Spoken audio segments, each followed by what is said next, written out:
Buenas tardes. El grupo está conformado por Di Lorenzo Mariangeli, Molina Gerardo y mi persona Molina Vilmaris, el cual vamos a hablar sobre el dominio territorial.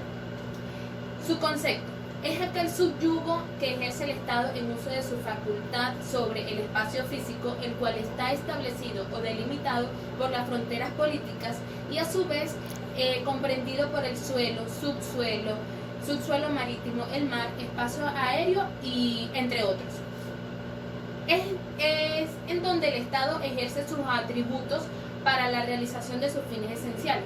También se conoce como dominio geográfico y este representa la parte de la superficie terrestre, el cual está delimitado dentro de sus fronteras como base geográfica de una nación, sometida a su vez como el espacio a su imperio y es objeto de jurisdicción.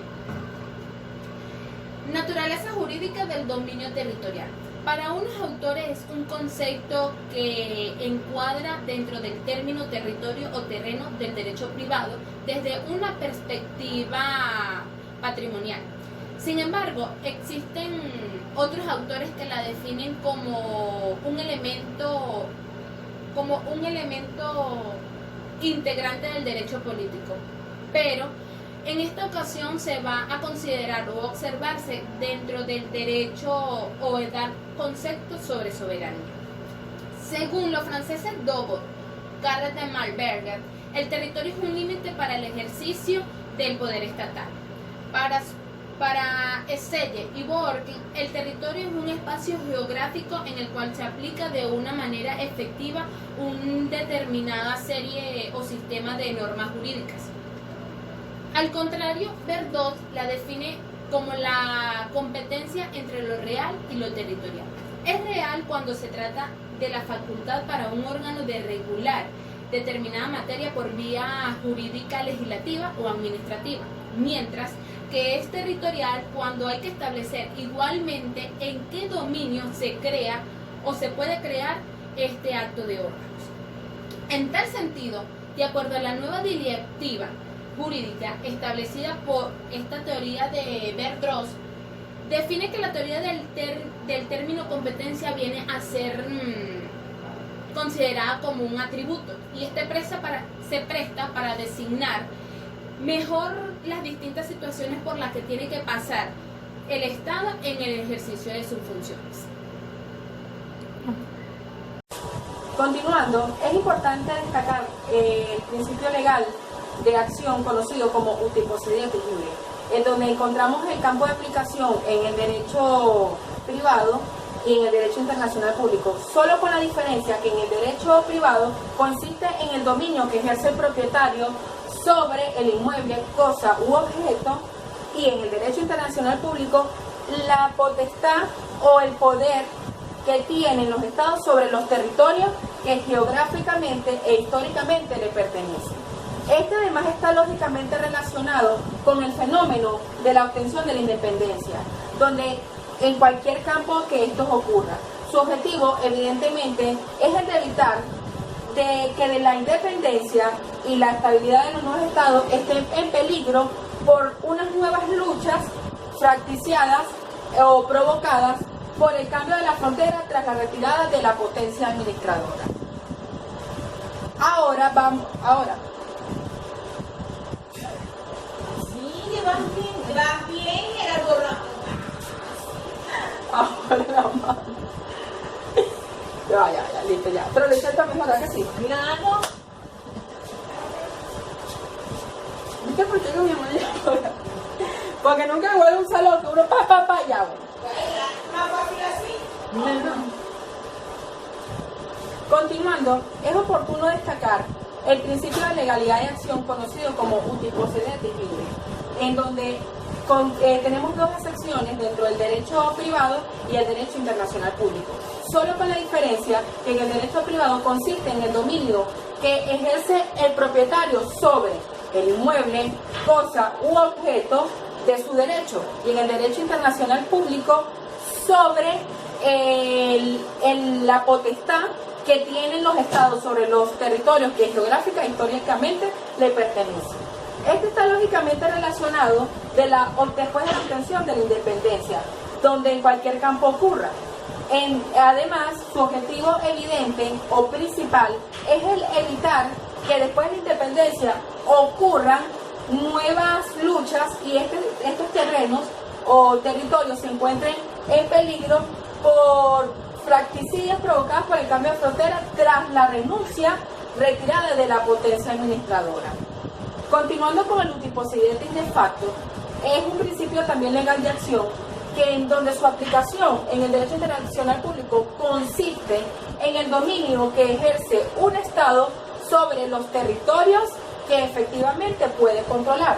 La aplicación de este principio se contraria a la utiposidetis iuris, pues esta se refería a las posesiones territoriales basadas en las leyes, mientras que en el de facto se basa en la ocupación y en el control del mismo. Esto generó varios conflictos durante largos años entre las antiguas posesiones españolas y portuguesas, pues cada uno de ellos veía de manera distinta la manera de delimitar cada uno de sus territorios.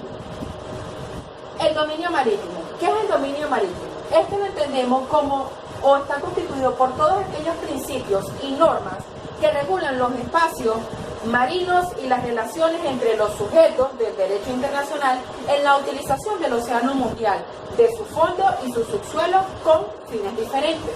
Los espacios marítimos reconocidos actualmente por el derecho internacional del mar a las condiciones establecidas las encontramos en las 4 convenciones de Ginebra. Además, en la Convención de Ginebra de 1958 versan sobre ellas el mar territorial y la zona contigua, la plataforma continental, el alta mar y pesca y conservación de los recursos vivos del alta mar, y además el Tratado del Derecho del Mar de 1982. Dando continuidad con el dominio marítimo, observamos que el mar territorial es el mar que se encuentra de los límites marítimos establecidos que se encuentran hasta 12 millas. Y la zona contigua es la extensión de la superficie inmediata al mar territorial en el cual el Estado ejerce su soberanía, en donde dicha extensión no debe exceder las 24 millas. La zona económica es el mar patrimonial, es aquella que se extiende sobre los derechos del país y en esta se ejerce un límite aproximadamente de 200 millas hasta o 370 kilómetros sobre la costa.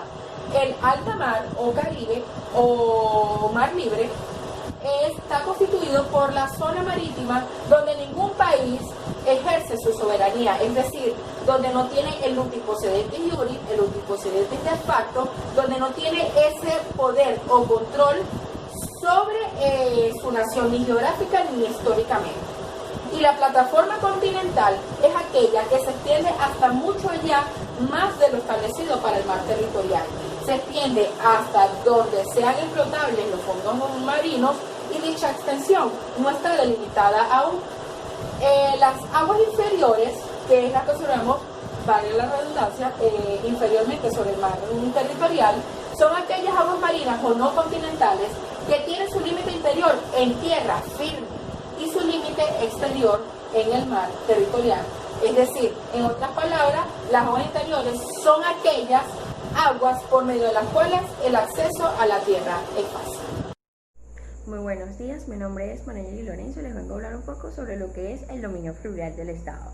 El dominio fluvial del Estado no es más que el derecho de todo Estado a ejercer la soberanía sobre el curso o la determinación de una porción en curso de un río, arroyos o cualquier recurso de agua que se encuentre entre los territorios. Estos recorren lo que es dentro del territorio del Estado o atraviesan o separan al mismo. En tiempos anteriores han surgido normas del derecho internacional que han limitado las potestades del Estado soberano sobre lo que son los respectos a los cursos del agua situados en el territorio, relativamente a la navegación fluvial o los usos de estos y sus aguas para fines distintos de la navegación. Es decir, este derecho se va a encargar de los limitantes de nuestros recursos naturales como el agua, ríos o arroyos.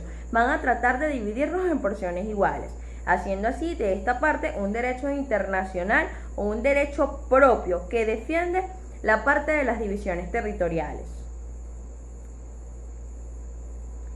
Tenemos también lo que son el derecho cósmico. El derecho cósmico no es más que aquella parte del derecho internacional compuesto por las normas que regulan las relaciones creadas por distintos sujetos del derecho.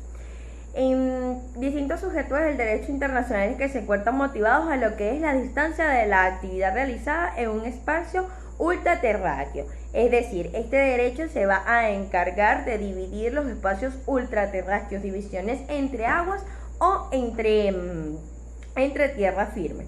Muchas gracias por su atención.